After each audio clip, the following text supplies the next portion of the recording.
Scharnhorst was Germany's first attempt at building warships that could rival the naval supremacy of British and French battlecruisers.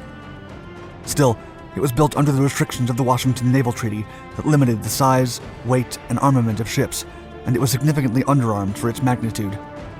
Equipped with an 11-inch gun and a dozen 5.9-inch guns, Scharnhorst was laid down in June 1935 and completed in October 1939. Scharnhorst usually sailed in tandem with its sister ship, Gneisenau, and raided parties along with pocket battleships to ravage the routes used by Allied convoys to supply the Soviet Union. After successfully sinking several British merchant ships in the Atlantic and Northern Europe, the Royal Navy began hunting down both German vessels.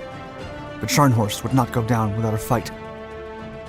The Battle of the North Cape in December of 1943 would become the last confrontation between British and German big-gun capital ships and the penultimate engagement between battleships in the war. And it would take more than 14 heavily armed warships to sink Scharnhorst.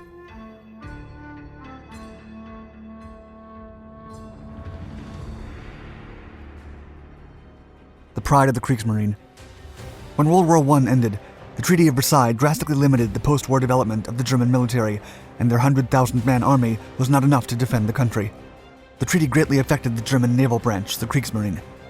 The Allied powers forbade the Germans from owning or developing dreadnoughts, known as the largest ships of World War I. The military could only keep and upgrade pre-dreadnought class warships with a maximum weight of 10,000 tons, the equivalent of a British heavy cruiser. This meant that Germany was practically defenseless in the case of an attack from its victorious neighbors. Still, German engineers and naval officials did all they could to make the new Kriegsmarine a formidable force and came up with an innovative solution, the so-called pocket battleships. These smaller-sized battleships had an average weight of 12,000 tons and were armed with two triple 11-inch turrets. These ships were not intended as frontline units, but rather as merchant ship raiders. Still, they could outfight and outrun enemy heavy cruisers. The downside was that both the British and the French had fast enough battleships that could rival the German pocket battleship's speed and destroy them. Consequently, the Kriegsmarine decided that building more of these ships would serve no purpose against the superior enemy fleets. A more powerful and heavier battleship class was desperately needed. Scharnhorst. When Adolf Hitler rose to power in 1933, the German rearmament was already underway in a somewhat discreet manner. During this time, the Führer approved more demands from the military and granted contracts and benefits to all the branches of the industry.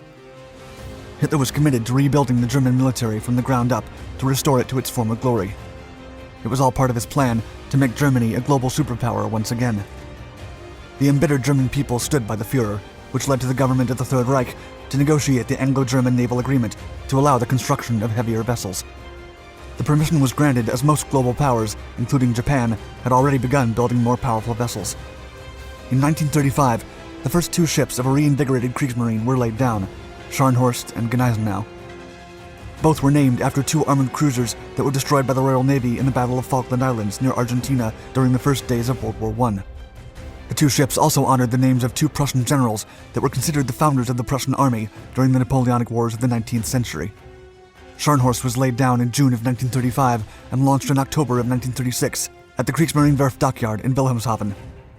It was then completed in January of 1939, months before the Reich decided to invade Poland. The capital ship displaced 32,100 tons while empty and 38,000 tons when fully loaded. It was 235 meters long with a beam of 30 meters, and its maximum draft was almost 10 meters.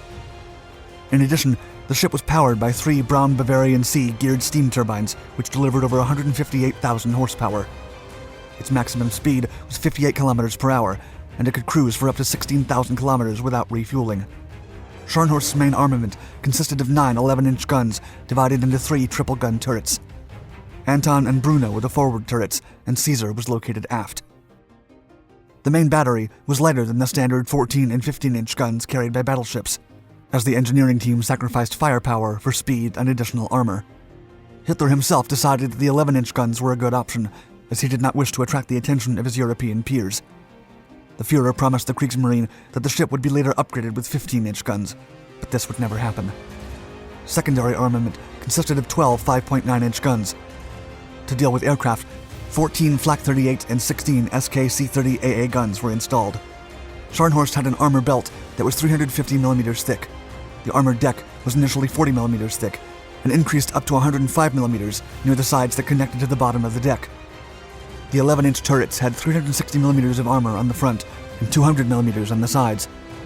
The ship's crew was manned by almost 2,000 sailors, of which 60 were officers. And after some minor modifications, Scharnhorst was ready for combat in November of 1939. Missions. Scharnhorst's first combat mission was on November 21st, 1939. Accompanied by its sister ship Gneisenau, 9 destroyers, and the light cruiser Köln, Scharnhorst was tasked with drawing out British vessels that were after the pocket battleship Admiral Graf Spee. During the operation, Scharnhorst sank the British merchant cruiser Rawalpindi. Months later, during the German landings in Norway in January of 1940, the British battlecruiser Renown had a close call with Scharnhorst and ran away. But the British aircraft carrier Glorious was not so lucky and was sunk in June while the Heer was still in Norway. During the first months of 1941, Scharnhorst and Gneisenau went on a successful raiding frenzy before returning to the captured French naval base at Brest. And by May, the duo was to depart from France to lure the Royal Navy and let the newly commissioned Bismarck battleship make its way through the Denmark Strait to wreak havoc. However, Royal Air Force attacks grounded the operation and doomed the colossal Bismarck. Scharnhorst, Gneisenau, and several other ships managed to escape and reach Germany the following days. After that, Scharnhorst remained at Kiel for the entirety of 1942. Battle of the North Cape. By 1943, the ship returned to Norway to attack convoys destined for the Soviet Union. In coordination with U-boats, the damage done to supplies bound for Russia was decisive. On Christmas Eve, Scharnhorst left Norway to hunt down a British convoy. The Royal Navy was notified of the German intentions and dispatched a task force to stop the hunter. The British force was divided in two. One unit was composed of the cruisers Norfolk, Belfast, and Sheffield under the command of Admiral Robert Burnett, while the other was made up of 4 destroyers, the battleship Duke of York and cruiser Jamaica, led by Admiral Bruce Fraser. When Scharnhorst was approaching Bear Island on December 26th to strike the convoy, the British task force was already there to ambush it. German Admiral Erich Bay immediately ordered the crew to battle stations. Belfast scored the first hit on the German ship, destroying its radar antenna. Norfolk then fired, but failed to do much damage. Scharnhorst returned to fire with a salvo from turret Caesar and rapidly turned south at maximum speed. 20 minutes later, Belfast and Norfolk approached the German vessel and began firing again. Scharnhorst retaliated and fired from its aft turret, scoring twice on Norfolk and destroying its gunnery radar while disabling its turret.